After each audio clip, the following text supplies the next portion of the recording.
suis Jérémy de Généton et je vous propose aujourd'hui une visite 360 de nos laboratoires.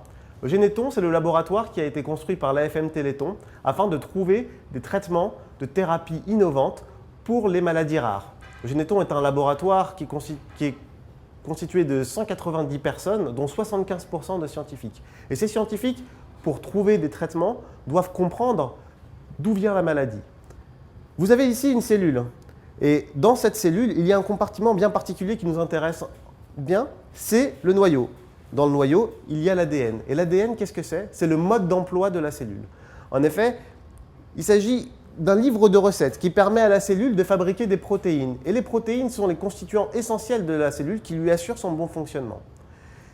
Pour étudier cet ADN, on a besoin de l'isoler. Et pour l'isoler, nous allons extraire l'ADN à partir de cellules de sang. Ce que vous voyez ici, dans ces tubes, ce sont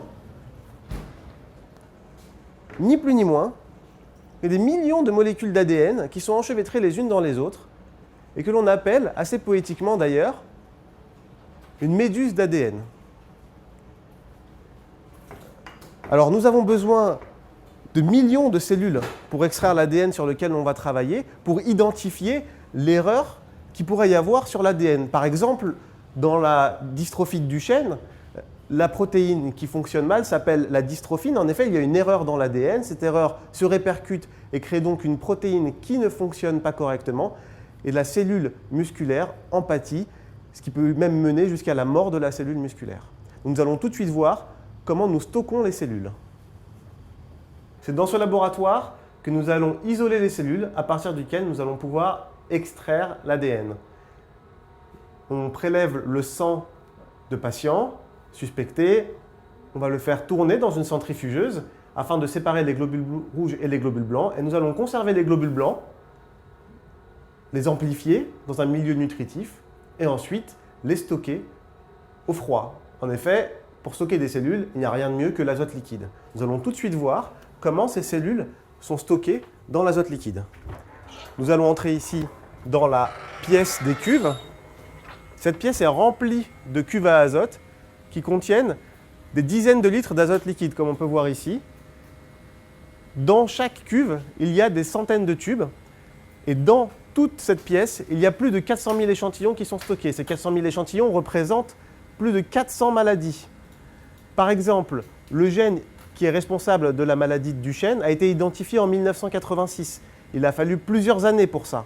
Aujourd'hui, grâce au travail de Généton dans les années 90 pour la cartographie du génome, nous pouvons faire ça à des vitesses qui sont bien plus grandes. En quelques jours, nous pouvons avoir l'identification d'un gène afin d'en faire une cible thérapeutique. Aujourd'hui, plus de 4000 maladies ont été identifiées.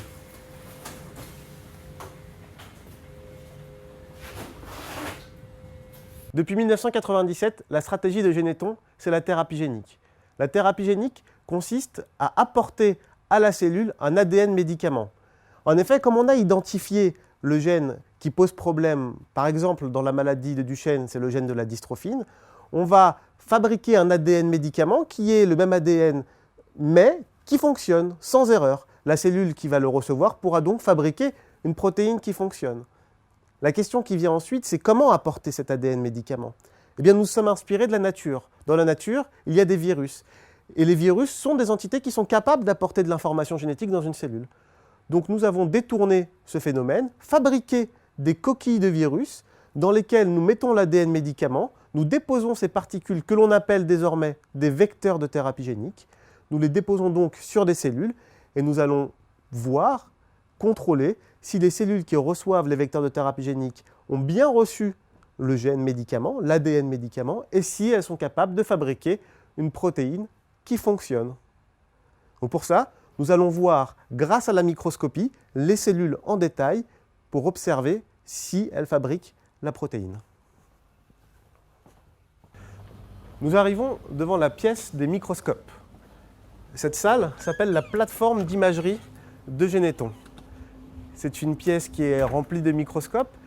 C'est ici que l'on va étudier les cellules en détail. Beaucoup des microscopes que nous avons ici fonctionnent grâce à la fluorescence. La fluorescence, c'est ce qui fait briller ces tubes en vert, ce qui fait briller ce petit caillou en orange ou cette bouteille en bleu. Les microscopes que nous avons ici permettent de faire des images en 3 dimensions, comme celle que vous voyez derrière moi. Il s'agit ici par exemple de la maladie de l'amyotrophie spinale. C'est une maladie neurodégénérative. Vous voyez ici par exemple les neurones qui sont dessinés en rouge. En vert, ce sont les plaques motrices qui sont sur les muscles et qui permettent de transmettre l'information du cerveau jusqu'aux muscles pour effectuer un mouvement. Grâce à l'imagerie, on peut identifier des cibles thérapeutiques. Par exemple ici, dans la SMA, vous voyez que cette plaque, qui est en vert ici, dans un muscle sain, a une belle forme. D'accord ? Lorsqu'on a affaire à une plaque malade, vous voyez, elle est petite, atrophiée. Elle ne fonctionne plus. Et lorsque le muscle est traité, on retrouve une belle forme. Donc c'est grâce à l'imagerie qu'on va pouvoir identifier des cibles et vérifier que nos vecteurs de thérapie fonctionnent. Maintenant, la question suivante va être de fabriquer ces vecteurs de thérapie génique pour pouvoir traiter les malades. Maintenant que nous avons fait la preuve de principe et que nous savons que nous avons un candidat médicament, l'agence du médicament va nous accompagner. Et donc nous allons explorer différents points. Par exemple, le système immunitaire. N'oublions pas que nos vecteurs de thérapie génique sont dérivés des virus, donc notre organisme est habitué à lutter contre. Donc il va falloir trouver une méthode de moduler le système immunitaire. Et également la voie d'administration, la voie d'injection. Par exemple, pour la myotrophie spinale, on a vu que c'était une maladie du cerveau, une maladie des neurones. Et donc c'est pour ça que dans les premiers essais cliniques, on effectue une injection intracrânienne. Donc pour accompagner notre candidat médicament, il y a ici des pharmaciens, des médecins responsables des affaires réglementaires qui vont rédiger des dossiers de plus de 1500 pages qui vont être déposés à l'agence du médicament afin de valider et de pouvoir que notre candidat médicament puisse être utilisé dans un essai clinique.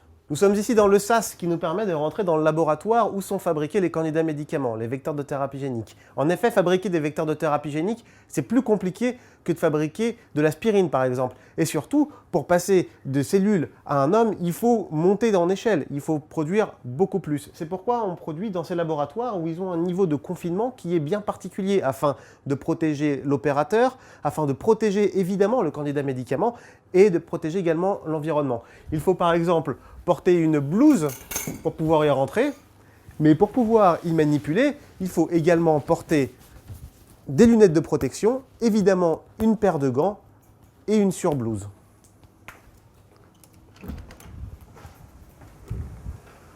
Pour fabriquer nos vecteurs de thérapie génique, on va devoir changer d'échelle. En effet, si on fait une omelette avec un œuf, on ne va pas utiliser le même matériel que si on fait une omelette avec plusieurs milliers d'œufs. Et bien là, c'est pareil. Pour fabriquer les vecteurs de thérapie génique en quantité suffisante pour les essais cliniques, on utilise des bioréacteurs. Ces bioréacteurs que vous voyez ici sont pilotés automatiquement par ordinateur et dans chacun de ces bioréacteurs, il y a des centaines de millions de cellules usines qui vont fabriquer les vecteurs de thérapie génique. Ces vecteurs de thérapie génique, une fois fabriqués, vont être filtrés, purifiés et ce processus peut durer plusieurs semaines. Une fois que le lot de vecteurs est obtenu, quasiment la moitié va être envoyée en contrôle qualité pour satisfaire aux normes de l'agence du médicament afin d'en garantir sa sécurité.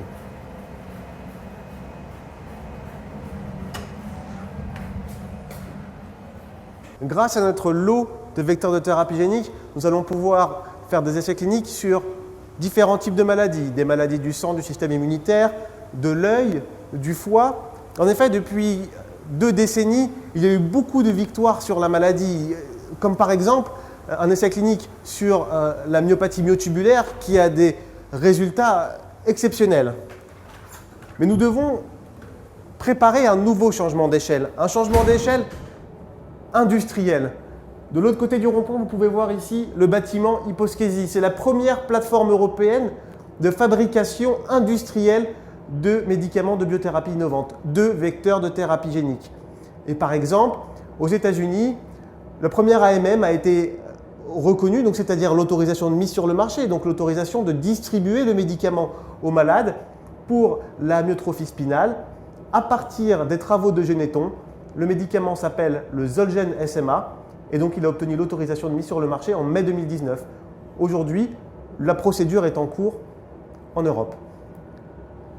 Vous avez compris comment fonctionne la cellule, d'où vient la maladie génétique, quelle stratégie on a apporté comment fabriquer les vecteurs et aujourd'hui, comment les distribuer aux malades. Je vous souhaite une bonne fin de journée. Merci à tous d'avoir suivi cette visite. Et si jamais vous voulez venir visiter en vrai, je me ferai un plaisir de vous accueillir et de vous faire visiter Généton. Merci.